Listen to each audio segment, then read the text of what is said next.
I did want to talk about the RAM apocalypse that has made all gamers so sad. Every gamer you know has been in a state of depression. And it's not because it's world news, they don't follow that. It's because they can't buy RAM. RAM is too expensive, they can't build a new PC. Look at the face Linus is making. Look at the RAM crisis. Ever since about December of last year, the prices has just skyrocketed to north of $400. And this is like used to be, you know, 120. This used to be 120, sometimes 85. And now you can't fucking buy it. People have been angry. And we made a video about this back in December called The AI Tax Has Started, where basically I made the argument that, hey, this is probably not a price raise because a secret Illuminati cabal of gamer-hating CEOs wanted to force you to use cloud gaming, like I was seeing on social media. I don't think it's because of that. I think that's probably not the reason. They didn't decide all in December, let's fucking go. I think more realistically, the reason this price hike happened is because Sam Altman showed up to these three companies that control 95% of the memory market and said, hey, I have $1.4 trillion to spend. I want to buy all of the memory in the world. Which is what he did late last year. I'm only exaggerating slightly. He has to buy 40% of the world's memory supply for all the foreseeable future. Not kidding. He did it with an IOU, and it caused a massive panic in the memory market, and it caused a huge supply crunch. Because when one guy takes 40% off the table, everyone else rushes in to buy more. And recently, though, the reason I'm talking about this again, because that's a summary of what happened, is because in the past few days, early April, gamers have started to get hopeful again. They've been getting excited because a wave of reports have come out that said, hey, RAM prices are finally falling in a huge market correction. DDR5 retail prices pull back. This writer says, I called it. Holy! This one came out and said Chinese memory stockpilers are starting to panic. So this video comes out and it shows a Chinese memory stockpiler and he's whining. 兄弟们，内存大跳水了。砸手里了，砸手里了，完蛋了，完蛋了。Now, I'm an expert on the Chinese language because I spent 2 whole weeks in China. What he's saying is, oh no, I bought all this memory and I can't scalp it. The American gamers will be so happy once they can buy this at lower prices. I'm pretty sure that's what he said. So, obviously, people are getting happy again. Linus Tech Tips came out and said, how about some good news for consumers who might have been looking to build or upgrade a PC? Want to talk about that? Yeah. DDR5 pricing in China faces, this is a quote from, I think it's WCCF Tech said this, faces a complete collapse. Okay, so things are good, right? But then all these headlines come out and then people go to Amazon and they check the price of the DDR5 RAM they want to buy, and it's the same.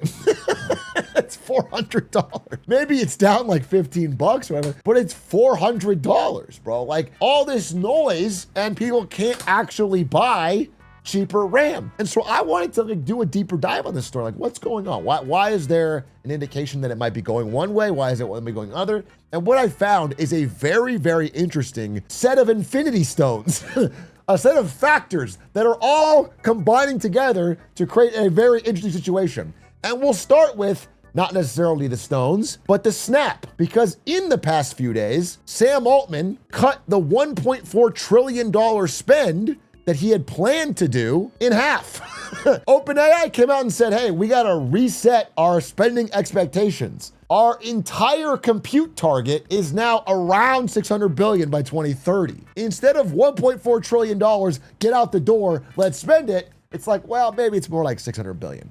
And that is because, as I've said over and over and over again, OpenAI is really facing more and more of a reckoning on how they're gonna pay all these bills, all these IOUs they've put out into the world. Their revenue is not growing nearly fast enough. In fact, Claude's revenue is growing faster. How are they gonna be able to pay all this? And that's becoming a real question. So they snapped this in half. After previously boasting $1.4 trillion in infrastructure commitments, OpenAI is now telling investors it plans to spend $600 billion. Do you remember the Stargate project? This was back in January of 2025, where OpenAI went up there with Trump and announced the Stargate project, where they were gonna put $500 billion with Masayoshi-san into building new data centers in Texas. And CEO of OpenAI, and I would say the by far the leading expert based on everything I read, Sam Altman. So that's great that you're coming in together. That's a massive group of talent. And you can tell he really knows who Sam Altman is.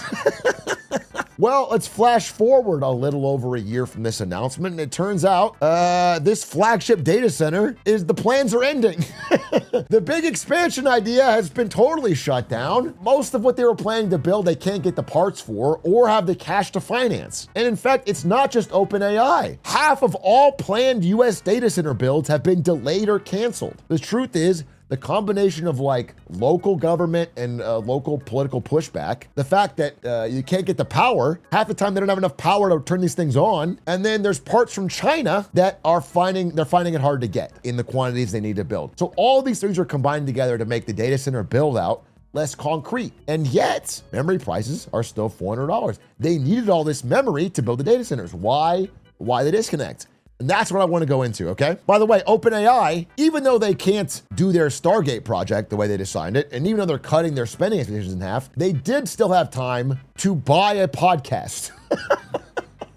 I truly don't know why. I'm not the only one who thinks this is pretty silly. By the way, this is a podcast they acquired for a reported sum of $150 million or more. And I looked up this podcast. No disrespect. I don't know who they are. I'm sure they're fucking amazing if you like them. But these views, maybe, are they big on Spotify? Like I look them up and it's like, what? This is $150 million? The OpenAI acquires TP and got 9.1K views? It's like an insider VC pod. I guess maybe it's the quality of the viewer. I don't know, but this is crazy to me. I like to read Ben Thompson's Stratechery blog. I think he has pretty good insights on the tech world. And he had a pretty scathing takedown of this, where he said, well, first he opened by saying, I've given OpenAI a lot of the benefit of the doubt. Over the years, he's given OpenAI a lot of the benefit of the doubt. He's a pro tech guy, okay? And then he goes on by saying, I've previously wondered if OpenAI might be like Twitter, another tech-centric company that fell backwards into a huge market and never developed into a functional business because of it. If Twitter is a clown car that fell into a gold mine, OpenAI might be the short bus at the end of the rainbow. There's supposed to be a pot of gold there, but it never quite seems to materialize. The colors are fading, and worst of all, there isn't much evidence that anyone knows what they're doing or that there's any sort of overarching plan. And like, if you know this guy, this is a pretty scathing statement. He's like generally an optimist and generally but clearly their decisions, I mean, like, you know, throwing all their money into things like Sora and ads and then canceling those things and then the ads not really paying off at the current level. He's got it down here. Ads are bad, which OpenAI did say, until they're the plan. Then Meta executives are hired en masse, and then the ads they launch are low effort, keyword driven offerings. Again, the ad quality on OpenAI has been terrible so far. Apple's a partner until they hire Johnny Ive to build a physical product. But then Johnny Ive is still out working for Ferrari. Meanwhile, their competitor Anthropic is focused directly on enterprise and shipping. Google's encroaching. And the answer to all that is to buy a podcast? What is going on here? So look, obviously, I could do a whole separate video on how OpenAI seems to be making misstep after misstep. And GPT-6 better go fucking crazy or they're looking like they're consigned to the dustbin. But at the end of the day, it comes back to this. Why is this price still high if all the data centers are slowing down production? There's like 5 different reasons. I'm not kidding. The more I looked into it, it's like this insane perfect storm that is hitting at the same time as other things are going down. First of all, Sam Altman, when he showed up to the memory companies back in late last year, he signed what were called LOIs, letters of intent. These are non-binding. He basically said, we're good for it for $1.4 trillion, but there's going to be no legal ramifications if we don't pay. He is not on the hook for the money he promised. However, this is the interesting part. Everyone else that rushed in after him in the panic is people like Apple. So late last year, early this year, Apple sent executives to book extended hotel stays in South Korea to negotiate long-term memory deals. Everyone was so panicked because of the rising prices that they all flew out to South Korea. Apple, Amazon, Microsoft, they all flew out and locked in 5-year deals at the higher prices. The demand, everyone was so scared of getting locked out that this letter of intent by Sam Altman caused a panic that caused all memory prices to get bought. AMD's Lisa Su flew to South Korea to secure memory. And Samsung at the time considered 5-year memory contracts, okay, locked in these long year deals. At the same time, okay, this is bad news. That explains why, somewhat, why memory prices might still be high. However, there's a reason gamers could still be happy. Another influence from a different direction. That is Google. And I'm not talking about fucking Stadia. I'm talking about TurboQuant, because in the past few days, there was a small but rapid dip in memory prices because Google found a new way to compress the context window of an LLM. Basically, when you're talking to your AI boyfriend, it can only remember so much of your chat history. But now they have found a way to compress that 6x. How did they do that?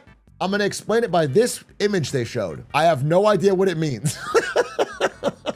But apparently, it's middle out compression if you've watched Silicon Valley. Thanks to this image, they've figured out a way to compress the context window, which again, is the most memory demanding part of an LLM 6 times. So that uses way less memory. And when this news came out, it legitimately did cause a panic in the memory market. Because they were like, holy fuck, if AI needs 1/6 the memory, then all of this buyout has been insane. Like, we need to panic right now. However, unfortunately for gamers, you're about to be sad again because of this man from the 1800s.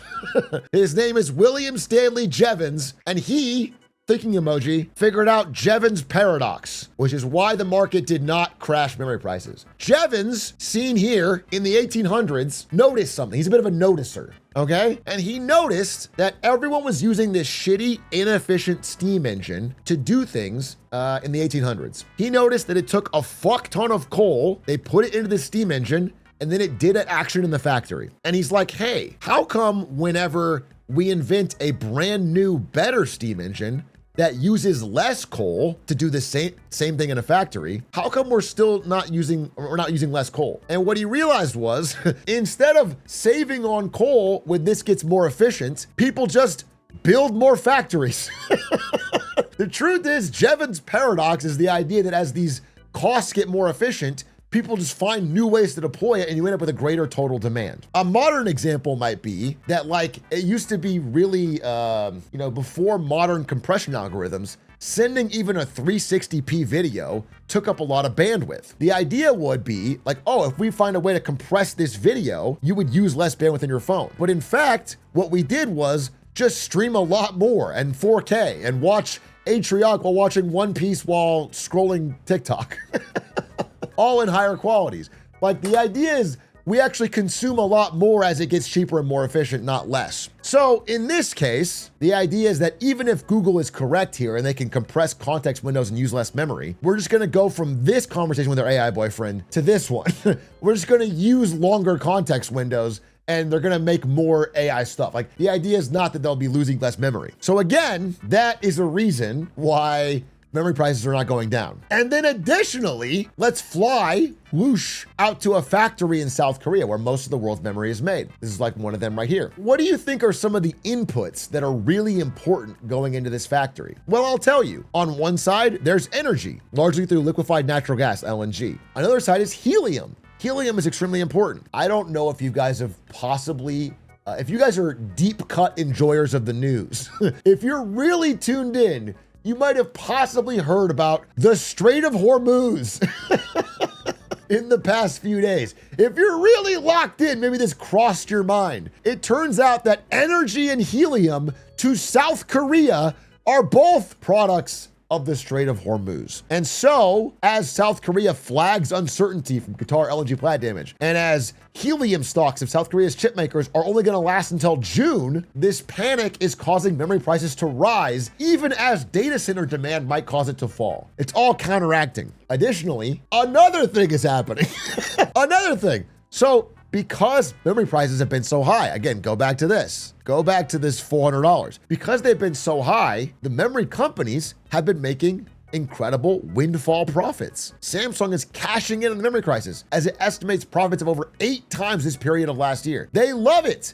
Everybody wants to buy their shit. All the tech companies and consumers and everybody. They're paying top dollar prices. They're bidding war for their stuff. Congrats, I say begrudgingly. However, this money that Samsung is making has not trickled down to their employees. And so guess what? They're going on strike. They just ratified a massive Samsung plant worker strike at the memory factories which make a large part of, again, only 3 companies make this memory, and one of them's having a big strike, a 17,700 worker strike. So this is another reason memory prices are going up. So as you can see, even though Sam Altman and his fake IOU have been exposed, and that was initially causing a crash along with Google TurboQuant, all of this is happening at the same time to keep it high. And so realistically, when, you're probably asking the question, okay, so when are gamers gonna actually be happy? When can I actually build my new PC? And I have built an unfortunately sad timeline for you here. Based on what we're seeing, now is the bad time. Now is the red area. You are gonna get $400 RAM. Actually, in fact, it's not only bad for gamers, but a lot of people, because reports are coming out that it's gonna inflate phone prices in the next year, laptop prices, a lot of things are gonna be inflated because of this RAM price. Consumer electronics are gonna be expensive. However, because of this demand, a lot of companies are starting to set up new factories to adapt to the demand. Again, there's a bit of a race between the 3 competitors. So realistically, if you can wait to build your new PC, I mean, you're probably gonna play fucking League of Legends with it anyway. Be honest, you're gonna build a brand new PC and then not play any new games on it. You're gonna play the same old games that you don't need. You're gonna play Rocket League or Uma Musume or something. Okay, you're not gonna need it. So realistically, if you can wait, it's seeming like new factory supply comes online in mid-2027, at which point, based on the cyclical nature of chips, which has happened over and over and over, there's probably gonna be a glut and prices are gonna go down. But if you really want the good times, if you really want like mass competition for your dollar driving prices down, it's looking like 2028 is going to be a true glut, because China's 2 biggest memory makers are massively expanding factories that come on in that time. And so once China enters the picture, historically, prices get driven down to rock bottom levels. They just run the factories. And so Chinese factory pressure plus the 3 South Korean companies' new factories means that by 2028, you are likely to see really low prices. But 2027, you should start to easing. So that's your best shot. If you have to buy today, my understanding is that you can get a 16 gig Corsair for like a decent price, $200 or something. It's not great, but that's like your best deal. If you have to buy today, but I wouldn't recommend it. That's my update. I just want to let you know, I thought it was pretty fascinating how like all of these things integrated at the same time to basically keep prices in the same spot. Hope you enjoyed this little update. Thanks for watching Marketing Monday. Thank you for watching Big A Clips, and see you soon.